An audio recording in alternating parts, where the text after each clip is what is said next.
विभज्यवाद YouTube channel में आपका स्वागत है। Welcome to विभज्यवाद। विभज्यवाद में सभी सत्पुरुषों का स्वागत है।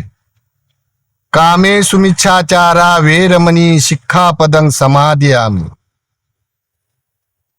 यानी लौकिक धर्म की तुलना से लोकति धर्म में शिक्षा पद को बहुत इंपॉर्टेंट समझा जाता है और ये शिक्षा पद में अनुग्रहित होकर कामे सुमिच्छाचारा वेरमणि शिक्षापदं समादयामि, ऐसी शिक्षा संपादन करते हुए जो लोग निब्बानगामी होने की इच्छा करते हैं, जो लोग मुक्त होने की इच्छा करते हैं, तो प्राथमिक ये आचरण से बगैर कोई मुक्त नहीं हो सकता।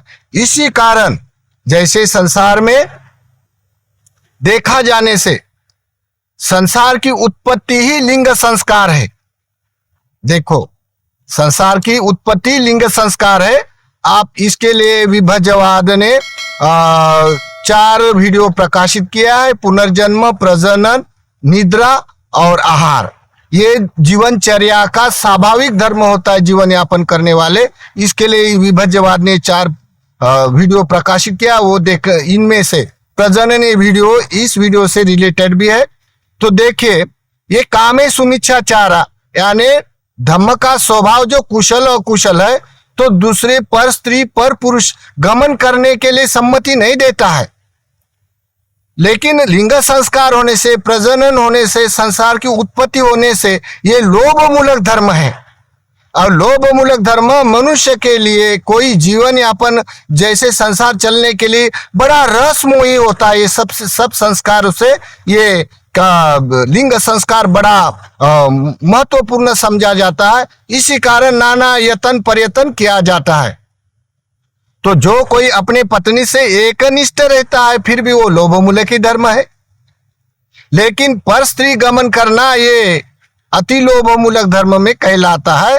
तो ये लोभ मूलक अतिक्रमण करते करते करते करते उसका विपाक हो जाता है।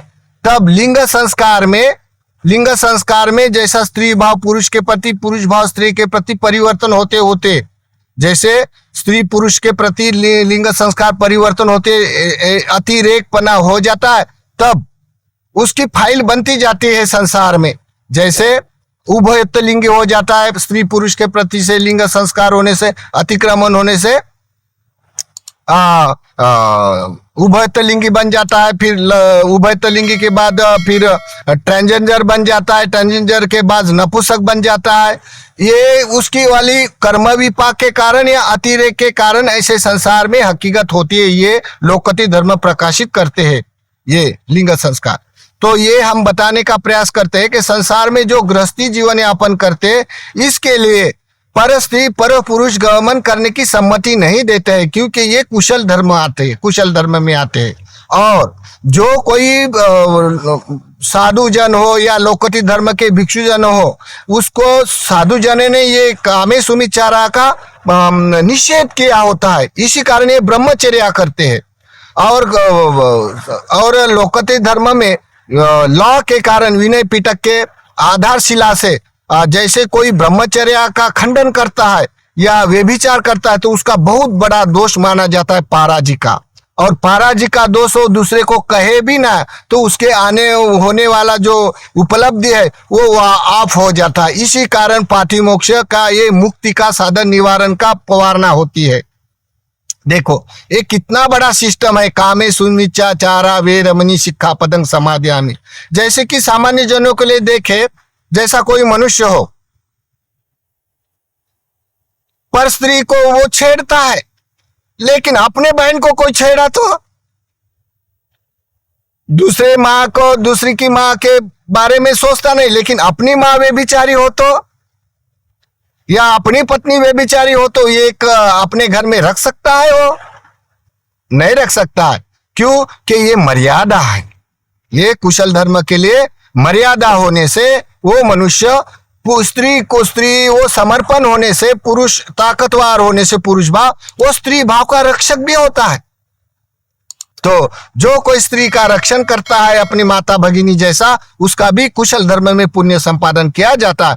तो लोभ के कारण ये संस्कार लिंग संस्कार होते हैं, और अति लोभ होने से व्यभिचार होता है। व्यभिचार होने से पंडक या ट्रांसजेंडर या उभयलिंगी या नपुंसक ऐसे करके करके परिवर्तन होते हुए दिखाई देता है। तो ये कामे सुमिचाचारा जैसे कि पर स्त्री पर पुरुष गमन करने की सम्मति नहीं देता है। ये पुण्य कर्म करने वाले के लिए या एक निष्ठ पति के संग रहने वाले के लिए बोला जाता है। तो जैसा कोई एक बार उपासक आके बोलता है, बनते ये तो लिंग संस्कार है, तो ये करना जरूरी होता है क्या शील लेना? तो मैंने बोला, देखो अगर आपकी पत्नी होने वाली अगर पर पुरुष से गमन कर दे तो आपको अच्छा लगता है, या आप उसको अपमान नहीं समझता है, या ये दुशीलता नहीं समझता है? तो बोलते हैं हाँ ये तो दुशीलता होती है। तो हम अगर पत्नी व्यभिचारी हो तो हम घर में नहीं रख सकता है। भला पति व्यभिचारी हो तो पत्नी समझ सकती है, लेकिन पत्नी व्यभिचारी हो तो नहीं रख सकता, क्योंकि वो स्त्री भाव होता है। तो ये बड़ा समझना दुर्लभ होता है। इसी कारण कामे सुमिचाचारा वेरमणि शिक्षापदं समादयामि, ये न्याय संगत के कारण शील कितना इंपॉर्टेंट होता है मनुष्य के जीवन के लिए। जैसे अपनी भगिनी, अपनी बहन, अपनी लड़की, अपनी कन्या, अपनी माँ के बारे में वो सोच नहीं सकता है, लेकिन पर स्त्री को कोई हवस के कारण वो छेड़ देता है, ये बात उनको हजम होती है। लेकिन अपनी पत्नी के बारे में, अपनी बहन के बारे में, अपनी माँ के बारे में सोच नहीं सकता, ये मर्यादा भी होती है। तो स्त्री भाव पुरुष भाव होने से पुरुष अपना स्त्री का लक्षण करते हुए पुण्य भी संपादन करता है। तो देखिए एक बार क्या हो गया, समझने के लिए उपमा देकर समझाते। एक बार प्रसन्नजित राजा बड़ा शोभायमान यात्रा निकालते हुए गांव की प्रदर्शना करने के लिए चल पड़े। उत्साह था तो उसका अभिषेक का, तो वो चल पड़े। चलते चलते एक ऐसी स्त्री थी जो बड़ी सुंदर है। बड़ी सुंदर होने से वो बड़ी गांव में मशहूर थी, लेकिन राजा ने कभी देखा नहीं था उसको। तो वो अपनी शोभायमान यात्रा जाते जाते जाते वो स्त्री अपनी दूसरे तीसरे मंजिल पर खड़ी थी, दूसरे मंजिल पर खड़ी थी, अपने खिड़की से जाकर शोभा यात्रा देख रही थी। ऐसा देखते देखते प्रसन्नजित राजा ने उसके तरफ नजर टिक गई। नजर टिक गई तो ये हाथी भी भूल गया और उसका सामने का करने वाला कर्म भी भूल गया और उसको स्त्री के प्रति देखने लग गया। देखते देखते हो गया उसका वाला मन भावित उसके प्रति।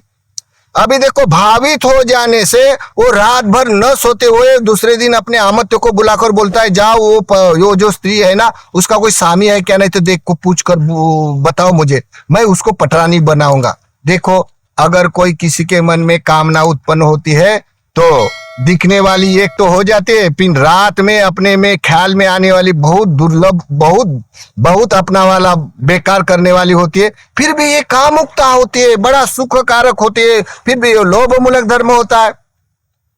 फिर क्या हो गया, वो राजा अपने आमत्यों को बुलाकर बोलता है, राजा आमते जाओ उस पत्नी को कोई स्वामी है क्या, नहीं देखो अगर नहीं हो तो मैं उसको पटरानी बनाऊंगा। तो गया, उसकी छानबीन करके बोलता है, महाराज उसको तो पति है। अरे पति है तो देखो मैं उसको काम धंधे में लगा दूंगा और उसको मार डालूंगा और उसको नौकरी दूसरी देगा और उसकी पत्नी के साथ मैं पटरानी बनूंगा। मैं वो सही नहीं जाता है उसको देखे बगैर, ऐसा उसका हो गया। तो उसने क्या किया, उस पति को बुलाया, जाओ उसको पति को बुला के आ जाओ।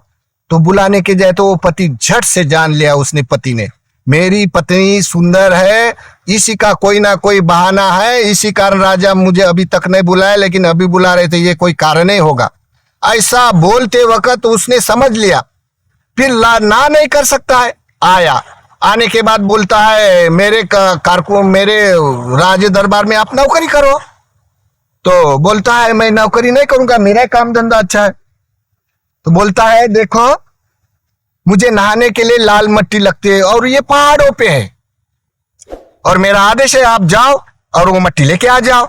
अगर तुम शाम तक नहीं आएगा तो तेरे को दंड दिया जाएगा। अब देखो नहीं भी बोलता क्योंकि राजा है, कहना मानना पड़ता है।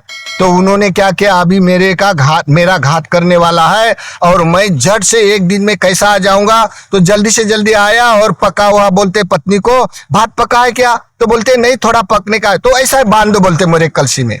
ऐसा बांधते चलते चलते वो मेरा सफर कम करना है जल्दी जाने से, तो वो जल्दी जाते जाते भात पक गया। पक जाने के बाद एक भिखारी मिल गया रास्ते में लाचार, उसको भी मुठ भर भात दिया और बोलता है देखो ये मेरा पुण्य हो गया। फिर वो उसने बचा हुआ खाया और थोड़ा मुठ भर बचा हुआ नदी में डाल दिया मच्छियों के लिए। डालने के बाद बोलता है देखो मैंने आज ये भात दान दिया है, मच्छी को भात दान दिया, ये पुण्य से यहाँ नदिया में रहने वाला जितना भी देवता लोग है ये सब मेरी रक्षा करे। ऐसा उसने सत्य क्रिया किया। सत्य क्रिया करने से वो देवता लोग आ गए। देखो आप बोलेंगे ये देवता लोग कौन है, ऐसा होता है संसार में, लोग नहीं जानने वाले होते हैं लेकिन जानने वाले भी होते हैं। तो ऐसा जानने के बाद फिर क्या हो गया, वो देवता लोग बोलते क्या है बात बताओ, मैं आपको मदद करता हूं। तो बोलते देखो राजा ऐसा ऐसा हो रहा और मेरे को ऐसा ऐसा करेगा। राजा मेरे को दंडित करने वाला है, अगर मैं दिन से पहले नहीं जा सकूं तो, लेकिन इतना बड़ा सफर मैं कैसा करूंगा, तो मुझे लाल मिट्टी लाके देगा तो ठीक होगा। तो उन्होंने मान लिया। मान लेने के बाद लाल मिट्टी जल्दी से लाया और जल्दी आने के बाद वो द्वारपाल को बोला आप जल्दी दरवाजा लगा दो, चाबी मेरे पास रखो। राजा का कट था ना, तो फिर राजा ने वैसा ही चाबी लेके दिया। फिर उन्होंने हंगामा किया, देखो राजा मैं आने के बाद भी दरवाजा नहीं खुलता, वो मेरा घात करने वाला है, ऐसा उससे चिल्लाया। चिल्लाने के बाद वो बेबस हो गया। उसको उसके पत्नी के साथ व्यभिचार करना है, उसका गमन करना है, वो सोचते सोचते रात भर सोया नहीं। और ये हंगामा हो रहा, लोग मुझे क्या बोलेंगे, ऐसा करते करते रात भर न सोते हुए उसको बड़े लोग होते नारक के उन्हीं में वो बड़े सताने लग गए और बड़ा आवाज आया। आवाज आने से राजा घबरा गया। बोलता है ये टू में ऐसा करके अद्भुत आवाज आता है और मुझे बड़ा सताता है, ये क्या है करके वो अपने वाले ज्योतिषकार को बुलाता है अमत्य को। ये ब्राह्मण आते हैं, वो बोलते हैं राजा तेरे दरबार में बड़ा घात होने वाला है, आपका घात होने वाला है, आप जल्दी से जल्दी यज्ञ करना। बोलते हैं यज्ञ करना तो नहीं तो फिर आपका घात हो जाएगा। तो उन्होंने यज्ञ करने के लिए जल्दी तैयारी कर दिए। ऐसे तैयारी करने से वो सब वस्तुमान तैयार आ जाए, जानवर भी बलि दिया जाता था यज्ञ में, तो जानवर भी बांध के रखे। तो ऐसा हल्ला गुल्ला देखते हुए मल्लिका बाहर आ गए। बोलते अपने राजा को बोलती है देव अपने राजा में क्या हो रहा। तो बोलते हैं कुछ नहीं, मेरे ऊपर बड़े आपत्ति आने वाली हुए है। मेरे रात को मैंने ऐसे सपना देखा था, ऐसे ऐसे आवाज आए थे और मेरा राज्य के ऊपर आपत्ति है, मेरे ऊपर आपत्ति है, इसलिए निवारण हेतु मैं यज्ञ करता हूँ। तो बोलते हैं राजा ये प्राणी मात्रों की हत्या करने वाले ब्राह्मणों के वशीभूत होते हैं। संसार में अनुत्तर पुरुष सम्यक संबुद्ध है, लोक विदु लोक और लोक के रहस्य जानने वाले उसको नहीं पूछते हैं और तुम ये प्राणी हिंसा करने वाले को पूछते हैं। ऐसा बोले बगैर वो प्रसन्नजित राजा लट्टू हो गया और लट्टू हो जाने से वो जैसी रानी मल्लिका जेतवन की तरफ निकल पड़ी, वैसे वो जरा पीछे पीछे वैसा ही वो पीछे पीछे आ गया। आ जाने से बाद फिर बोलते बताए उसने सब चरण कमल की वंदना करते, एक और दो मल्लिका और प्रसन्नजित बैठ गया। बैठ जाने से बाद बताओ बोलते क्या क्या हुआ। तो बोलते देखो मेरे को ये रात में आवाज आया ऐसा ऐसा, तब तथागत तो लोक विदु लोक के रहस्य जानने वाले हैं, तो जाने हैं। जानने के बाद बोलता है देखो राजा ये काश्यप बनते के काल में जो लोग बड़े सदन हुआ करते थे, बड़े रंजन करने वाले थे, बड़े खान पान का रंजन करने वाले थे, भोगने वाले थे 4-5 लोग। और ये 4-5 लोग कोई बोलता था कि देखो मैं ना अभी बड़ा अन्य मांस मसुक खा के मीट मछली खा के बड़ा सुख अनुभव करते जीवन यापन करूंगा। दूसरा बोलता है नहीं मैं अभी बड़ा ऐश्वर्य करके जीवन यापन करूंगा। तीसरा बोलता है मैं पर स्त्री भोग कर जीवन यापन करूंगा, सब जने करे तो बड़ा अच्छा लगता है। तो उन्होंने अपना अपना बताया और पर स्त्री के बारे में जैसे पैसा दे देकर स्त्रियां भोगने के लिए उसका संकल्प किया और ये 2-4 जने मिलकर जो स्त्री को पैसे दे देकर वे विचार करने लग गए थे। वे विचार करते करते उसका आसक्ति बढ़ गई। आसक्ति बढ़ने के कारण वो कर्म विपाक के कारण नारकीय योनि में उत्पन्न हुए वो, और उत्पन्न होने से वो ऊपर आते हैं। जैसे पका हुआ भात जैसा जैसा जैसा जलन नीचे से जलता है वैसा भात ऊपर आता है नीचे जाता है, वैसे ये नारकीय योनि के लोग ऊपर आते हैं तब आवाज लगाते हैं। तब ऐसा सुनते हो वे विचार करने वाले ऐसे हो जाता है। तब प्रसन्नजित राजा बोलता है, घबराता है मन के मने, अरे मैं तो मेरे मन में तो ऐसा वे विचार का आ गए, इसी कारण तो ऐसा हुआ। बोलता है तो क्या भगवान ये वे विचार करने वाले अभी छूट गए होंगे ना? नहीं नहीं, अभी तो कुछ भी नहीं हुआ, बहुत सारा दिन और विपाक भरेगा। वो लोग ये ऊपर आते हुए चिल्लाते हैं, पूरा बोलने से आधुरा अधूरा बोलते हुए नीचे चले जाता है, इसी कारण आपको सुनना नहीं आता, इसी कारण वो अद्भुत आवाज आते हैं आपको। ऐसा बोलने से राजा बहुत हक्का बक्का रह गया और वे विचार करने की उसकी भावनाएं संकल्पना खत्म हो गई। टूट गया उसका सपना उसके प्रति। और टूट जाने के बाद उसके बाद वो दोनों पति पत्नी जिसके जिसके मन में जो जो आया वो भगवान को बताते रहे। अगर मल्लिका के मन में दूसरे के प्रति कामना जग गई तो भी वो अपने पति के साथ आके मेरे मन में ऐसा आया बताने लग गए। और जैसे प्रसेनजित राजा भी उसके मन में कोई कामना उत्पन्न हो गई तो अपनी मल्लिका को लेके भगवान के पास आके बताते कि मेरे मन में ऐसा ऐसा हुआ। तब से वो एक दूसरे के प्रति इतने विश्वसनीय हो गए और विश्वसनीय होते होते एक निष्ठा के साथ रहने लग गए। ऐसा करते हुए ये कामे सुमिचाचारा वेरमणि, ये तो हो गई अकुशल के लिए अतिरेकपना का विपाक। लेकिन कुशल भी करता है ना मनुष्य, जैसे कोई किसी भगिनी का रक्षा करता है, कोई मनुष्य कोई भगिनी का रक्षा करता है, तो जैसे कहीं समझो उसको बड़ा परमार्थिक धर्म का सुख लगता है। तो जैसे कि समझो ये काल में जैसे भारतीय संविधान से लिंग भेद के कारण स्त्रियों का अतिरेक शोषण हुआ था, इससे पहले सब संविधान नहीं था, तब भारतीय नारी का शिक्षण नहीं था, नारी के लिए शिक्षण अलाउ नहीं था, शिक्षा शालेय शिक्षा। तो सबसे पहला स्कूल निकालने वाला ज्योतिबा फुले और उसकी पत्नी सावित्रीबाई फुले, ये भारतीय स्त्रियों के लिए एक बड़ा योगदान रहा है उसका। तो उन्होंने उस समय देखो, उस समय जब स्वर्णकार लोग जो अमीर लोग होते हैं, जो बड़ा सभी वस्तुमान का उपभोग भोगने वाले लोग होते हैं, और जो लोग निम्न समझ से शूद्र के उसको कोई सभी सुख से साधनों से वंचित रखा करते थे, फिर भी उस शूद्र समझने वाले लोगों में बड़ा लड़कियां सुंदर सुंदर रहती थी। तो ये जो बड़े बड़े अमीर लड़के अतिरेक बना करके उसके व्यभिचार के कारण गर्भवती बना देते थे। देखो ये इतिहास रहा है। तब ज्योतिबा फुले ने अपने घर में ये स्त्रियां का शोषण ना हुआ उसके प्रति परमार्थिक धर्म के रूप से वो अभाषण करने का लिए तब के काल में देखो 1956 से पहले ज्योतिबा फुले ने अपने घर में अभाषण करने का बोर्ड लगा दिया था।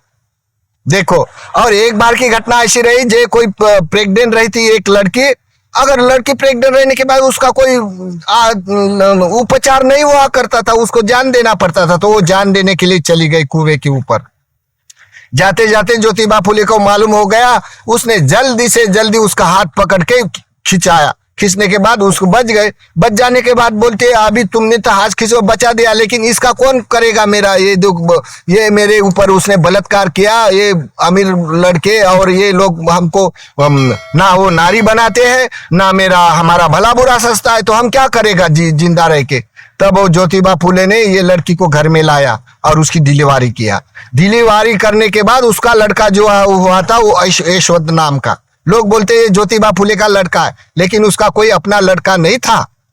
उन्होंने दूसरे के लड़का लड़कियां का संगोपन किया। कितना महान हस्ती हुआ होगा, देखो सोचने के लिए सामान्य विचार नहीं है ये मानवता के लिए कितना गंभीर विचार का धर्म है। तो वे विचार के करने वाले के प्रति विरोध करते हुए उन्होंने संविधान की व्यभिचार के विरोध करने वाले के प्रति विरोध जतलाते हुए उसने नारी जाति का संगोपन किया।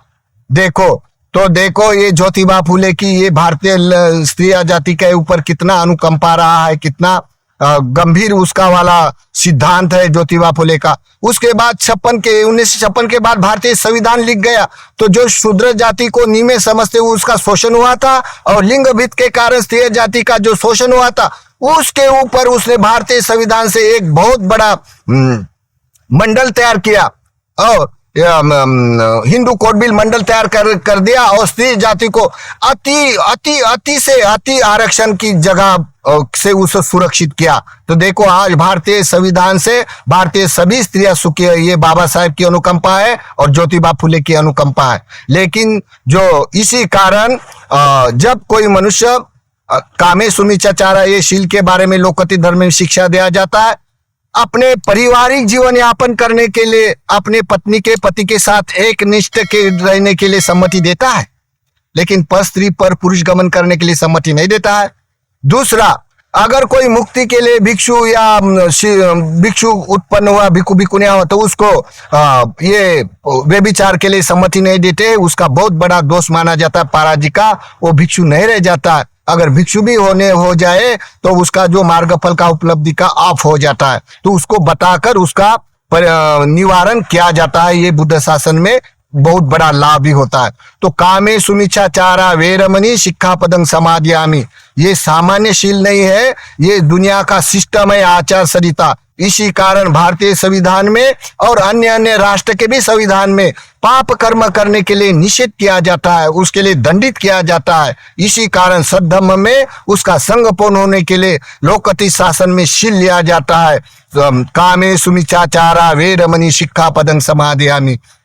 तो जो कोई अष्टांगिक मार्ग पे चलने वाले होते हैं, ये शिक्षा पद ग्रहण करते हुए अपना चारित्र संपन्न करते हैं और ये शील से अनुग्रहित रहते हैं। तो ये हो गया कामे सुमिचाचारा वेरमणि। जैसा कोई मनुष्य अपनी पत्नी, अपनी स्त्री, अपनी वाली भगिनी के प्रति वो रक्षा करना चाहता है, वो व्यभिचारी नहीं होना चाहता है, उसको बड़ा रोष आता है, क्रोध उभर कर आता है।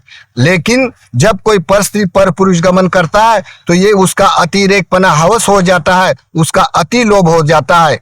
एक पत्नी के साथ एक निष्ठ रहना, भलाई वो लिंग संस्कार लोभ मूलक है, फिर भी वो इतना पाप नहीं हो जाता। लेकिन जब अतिरेक हो जाता है तो अतिरेक का अति लोभ होने के कारण ये पाप कर्म हो जाता है। फिर भी कामे सुमिचाचारा ये लिंग संस्कार होने से संस्कार का सिस्टम है, लेकिन मनुष्य के लिए परमार्थिक धर्म के लिए पुण्य भी है स्त्री जाति का रक्षण करना। तो ये हो गया कामे सुमिचाचारा वेरमणि शिक्षापदं समादयामि।